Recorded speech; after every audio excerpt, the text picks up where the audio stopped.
Hello, thank you for coming to my talk, Universal Free Choice from Concessive Conditionals. Today I'll be talking about the form of universal free choice items in Tibetan, which seems to take a WH word and this expression inang, optionally preceded by a nominal domain. So for example, in 1, norbu kalakare'inang sagire, norbu eats any food, or without the food word, norbu eats anything. This expression inang is also variably in-na'ang, or in casual speech, ine, and it seems to clearly morphologically be the following ingredients. It's the copula in, the conditional suffix na, and the scalar particle yang. So that can be written then as in-na'ang, or often reduced to inang, and also colloquially ine. And I'll be using this conventional form inang in glosses throughout. So roughly what this means is if we take this morphology literally, it seems that this first example, norbu eats anything or any food, literally has a structure like norbu eats even if it's what, or norbu eats even if the food is what. So today I'm going to investigate the syntax semantics of this Tibetan Wh-yin.na'ang free choice item series from my original fieldwork, and I'll pursue the hypothesis that the ingredients there really are transparently reflected in the semantics in contributing to the expression of universal free choice. And this, along the way, then, will motivate a new approach to universal free choice, which doesn't have to stipulate its quantificational force. We'll actually sort of derive and enforce that we get universal force. So first, I'll introduce some preliminaries in terms of the semantics of WH and some morphosyntax for this construction. And then I'll present my analysis in two parts. And then I'll conclude with some remarks on related expressions in Tibetan and beyond. So we'll start with these preliminaries.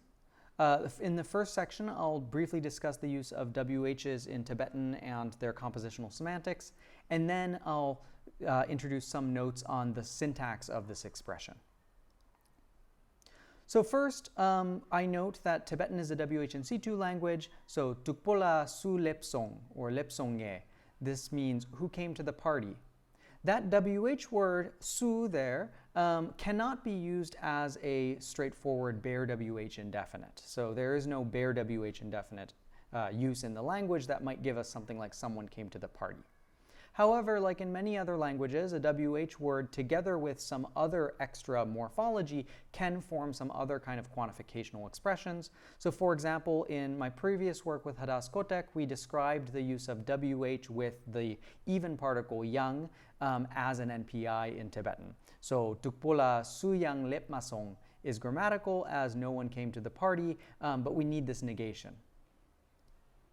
So here I'm going to briefly introduce the framework for WH quantification and alternative semantics that I'm developing in my work in progress. I can refer you to a talk that's recorded from about a year ago that sketches the overall picture. But what I adopt in this framework is, first of all, the idea that WH words have an alternative set that ranges over its domain, but has no defined ordinary value in a two-dimensional Ruthian alternative semantics. So then, composing pointwise, the clauses of the form Tashi came to the party will have the set of alternatives. Tashi came to the party, Sonam came to the party, Migmar came to the party, but with no defined ordinary value. If we want to convert this into a question meaning, which is a common use of a WH phrase, then we'll apply some operator such as Kotek's alt shift to this to create illicit question meaning. But I want to talk about the WH quantification uses first.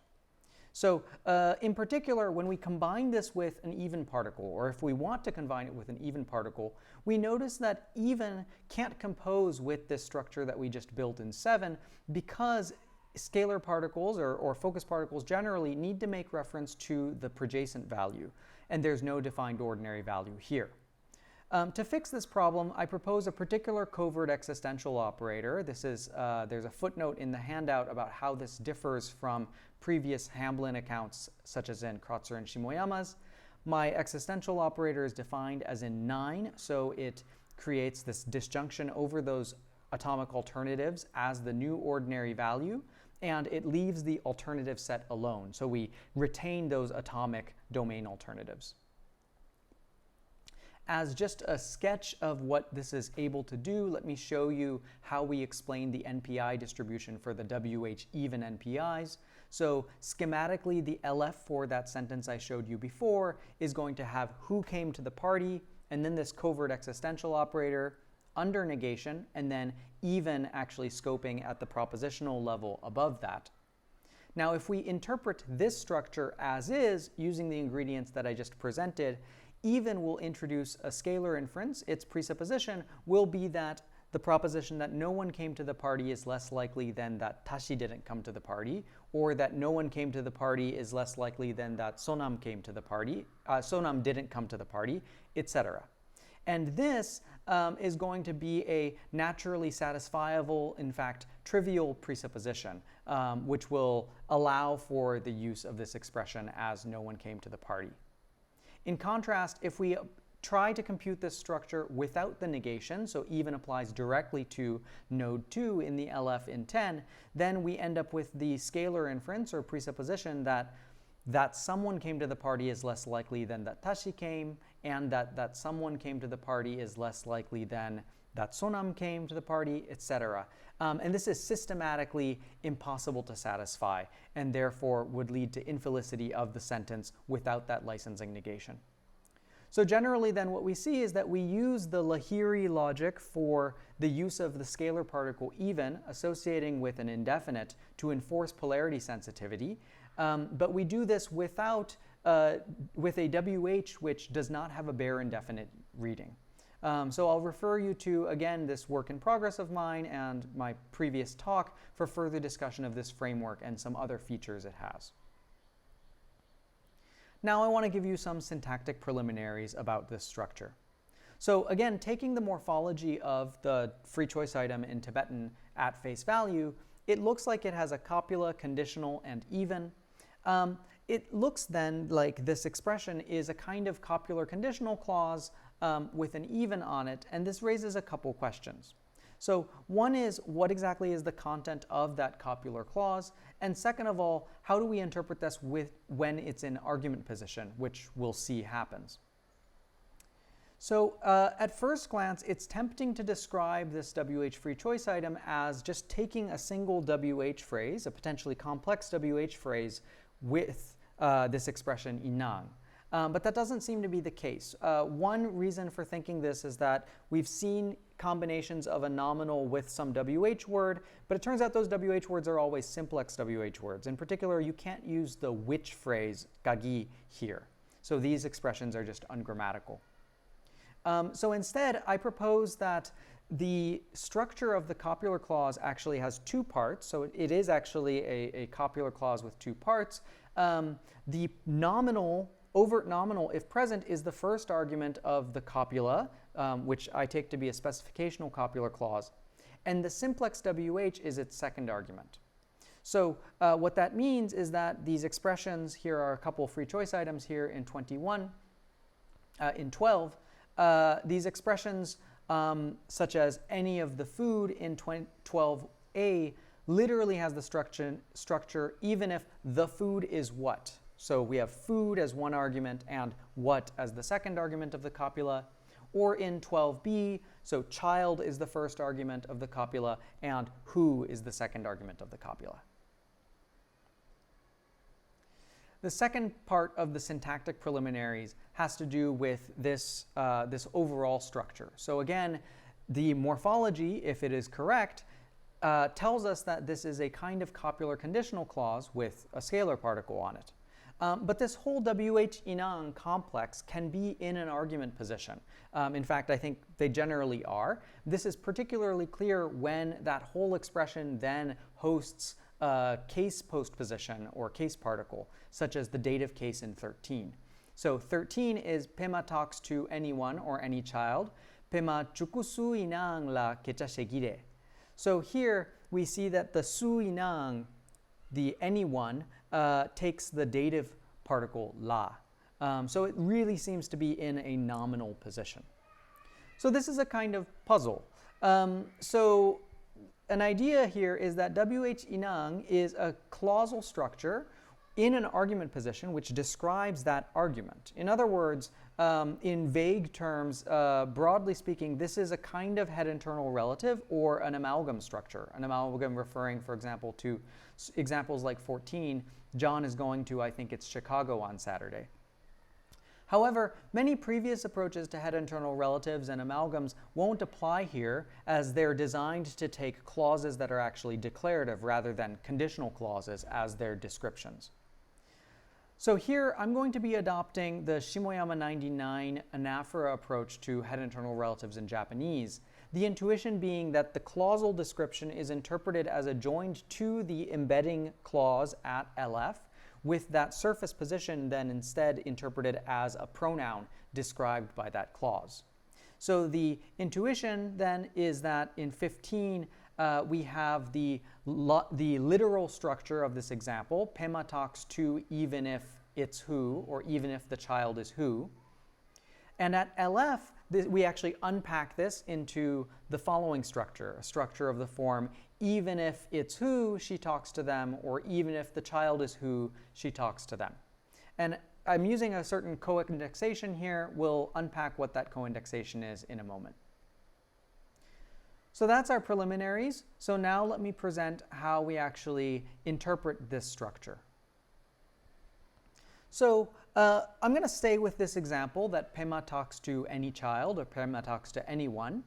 Again, this has the literal structure that looks like something like 16a, which we unpack at LF into the structure in 16b. Again, we have a WH phrase which is interpreted non-interrogatively. I'm going to attribute that to the use of the covert existential operator that I defined above. So we have the structure in 16b. I want to discuss first the interpretation of these nominals, the pronoun which is pro-dropped here, or child, for example, in these examples. And I'm going to take these to take situation variables of the type defined in, for example, Elborn's work. Here I'm specifically following the formalization in the Elborn 2013 book. So, for example, the definite description, the child, although the is unpronounced in Tibetan, will have a structure as in 17, with the definite determiner as in 18. And now if we take that copular clause, here I'm just simply describing this as an equational copula, but if we take that copular clause in phi, the antecedent of the conditional, we unpack this, then this is going to literally be something like the proposition that the child in the situation is tashi, or the child is sonam, or the child is migmar, etc. And then we have the corresponding set of alternatives, which are the corresponding alternatives referring to a particular child. So the proposition that there is a unique child and it is tashi, there is a unique child and it's sonam, etc. That's the antecedent clause. So we also have cases where there is no overt nominal there, and there I propose that there is a covert nominal such as a null pro there, and that will simply be a definite description with a salient property p. So it will parallel what we just saw, but with the property p instead of child. Now I'm going to just repeat the LF, unpacking the nominal descriptions again. I'm just going to refer to these definites generally here on out as the P, where P is this salient property that will be shared across both the surface position of the free choice item in the embedding clause, Pema talks to the P, as well as in the copular clause description. The P is who. So now let's interpret this. I want to talk now about the interpretation of the conditional. So I'm going to take the common view that the conditional clause will restrict the domain of the quantification of some modal or temporal operator. Here, in this example, this is an imperfective, a habitual imperfective operator. So following Aregi et al., I'll model that habitual imperfective as a universal quantifier over characteristic subsituations using this relation, the less than or equal to characteristic relation. And so we'll take the consequent clause here that has the imperfective of Pema talks to the P, that has the meaning that for all characteristic subsituations of the given evaluation situation, that Pema talks to the P in that subsituation. And now we're going to compose with the conditional clause, which will restrict the domain of quantification. So now that will say that for all characteristic subsituations where phi holds, then Pema talks to the P in the subsituation.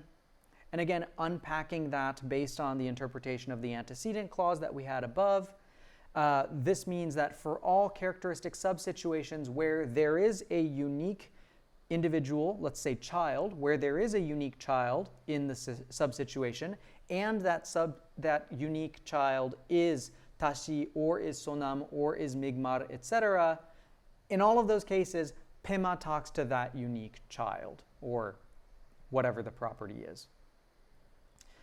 Just spelling this out again, intuitively what this means is that we assert that in any and all normal or usual subparts of the current situation or world with a unique child, Pema talks to that child. And I want to highlight here that when we integrate the conditional clause restriction, which has this definite singular in it, we're going to use that uniqueness requirement, which is a presupposition of the definite. I'm going to take that to actually be used as part of the domain restriction of the quantification. And we'll come back to this point later. What did we do? So the description again is that in any and all normal or unique subparts of the current situation with a unique child, Pema talks to that child. This seems to actually give us a good paraphrase for a good handle on the meaning of Pema talks to any child, right? It doesn't commit us to Pema actually talking to every child. It just says in all of these characteristic situations, if there is a unique child that is in this particular subsituation, then Pema will talk to them. So that seems to give us a good flavor, good feeling for the universal free choice, specifically from the overt ingredients in this expression. So the WH, the copula, and conditional. We haven't talked about the even yet. We'll come back to that in a moment. How did we do this? Well, so what we've done is we've derived a kind of universal free choice flavor or translation where the universal force of this free choice item comes from the modal temporal operator here, which is a habitual imperfective, which is, again, I follow previous work in thinking of that as a universal quantifier. And that's restricted by the conditional clause, which will then range over different possible reference for this expression, the free choice item. In particular, this approach doesn't have to stipulate the kind of universal free choice by having to insert some kind of null universal operator, or nor does it have to derive the universal force through some kind of strengthening procedure. Now we'll move on to some further consequences of this approach. So this approach that I just presented derives universal free choice parasitic on a universal modal or temporal operator. And this raises some immediate questions as we're trying to analyze universal free choice this way. So one is, what if we instead restrict a possibility modal? What goes wrong then? And second of all, what about episodic descriptions or necessity statements? These kinds of expressions which classically do not allow universal free choice items. So before we address these points, I want to first address the role of even that we have not described yet in the understanding of the Wh-yin.na'ang free choice item in the example above. So consider first the denotation of the if, phi, psi conditional clause portion of the structure in the example that we just saw. So I'm going to repeat this just schematically again. So the ordinary value says for all characteristic subsituations where there is a unique child who is tashi or sonam or migmar, etc., Pema talks to that child. The corresponding alternatives, again, under this approach to WH quantification, will range over the individual alternatives that are the domain alternatives of the WH word. So they will be of the form in any and all normal or usual subsituations where there is a unique child who is tashi, pema talks to tashi, or in all characteristic subsituations with a unique child who is sonam, pema talks to sonam then, etc. So that's relating, so it's going to make reference to individual atomic alternatives, individuals in the domain of who for these alternatives. And we notice that in this ordinary value and alternative set in 24, the projacent ordinary value there asymmetrically entails each alternative in the set of alternatives that we just saw. So the application of even here will introduce a satisfiable, indeed trivial scalar inference in this case, but it will not block the use of this conditional statement. We contrast this with a case where the conditional clause is instead restricting a possibility modal. This is schematically illustrated in 25. So the ordinary value now has a possibility modal. So informally, this is that there's an accessible world with a unique child where pema talks to that child. And the individual alternatives will make reference to individuals in the domain of the WH. So we have propositions of the form, there is a accessible possible world where with a unique child who is tashi, where pema talks to tashi, and there's an accessible possible world where there's a unique child who is sonam, where pema talks to sonam, etc., referring to these individuals. Now notice here that in this organization with these possibility modals in 25, that each alternative in 25b is logically stronger, asymmetrically entails the projacent. And so the application of even to this structure in 25 will lead to a systematically unsatisfiable presupposition. And this will block the use of the Wh-yin.na'ang free choice item when its conditional is interpreted as restricting a possibility modal in a very similar way to what we saw previously, where the use of a scalar particle even, as in the Lahiri's work, is able to actually enforce a certain polarity dependency with an indefinite. So similarly, we do this with a conditional clause here, and that forces the conditional to be restricting a necessity modal rather than a possibility modal. Now, unsurprisingly though, these free choice items do co-occur with possibility modals in Tibetan. So here's one example, Ngeki kalakareinang sachokire. My dog is allowed to eat anything or any food. Here with the chok possibility modal in the verb. But in such cases, I propose that the conditional in the Wh-yin.na'ang structure actually is associated with, it's restricting a higher universal quantifier, in this case the imperfective aspect gi that we discussed previously. It's also in this verb form sachokire here as well, taking scope over the possibility modal. So this leads to universal quantification over different foods, taking scope over the deontic possibility modal, which is the interpretation that we want. How about episodic descriptions? So here's an example of this WH free choice item that is rejected by my speakers. So tashi tanda kala kareinang sa se charson. So this is intended to mean tashi finished eating any food right now, which also is very strange in English.